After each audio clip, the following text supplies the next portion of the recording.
I'm Alan Thornton and I'm an artist. I'm Steve Waddingham and I'm the company historian for Aston Martin. I think, DB5 is probably one of the most recognised cars in the world. And as an Aston Martin, it's definitely a car that people instantly think of when they think of the marque.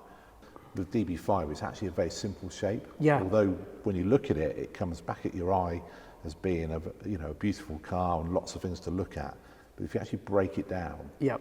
it is a very simple shape and not a lot of ornaments on it, really. I think that the thing that struck me the most was the silhouette. I just did not have any understanding of the proportions of it until I actually did the research.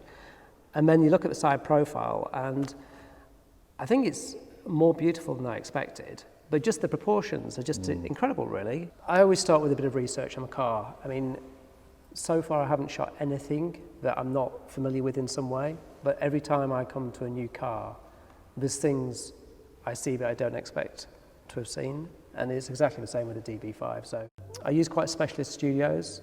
In this case, it was Calvert Studios, not far from here, actually. What I love about the process is it's sort of reminiscent of what the cars are about, mechanical things, the way they're made, the way they're sort of basically bits of metal formed into something else. They're quite simple things.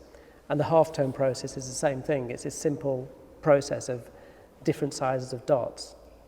But what that gives us is the ability to use different colours working against each dot individually to sort of help create this feeling of depth of a print. And the way the light hits all these different elements helps to create the depth. Yeah. This process as well, I mean, it's been sort of being used more artistically for a long time. I mean, it really took off in the 60s with the likes of Andy Warhol using halftone. And it's just a beautiful process. It's something, I mean, the best way I can describe it, it's mechanical. I think it's a very mechanical process that becomes something quite beautiful in its own right. And I've always sort of floated around the periphery of cars, like in my sort of, when I was a photographer in the commercial world.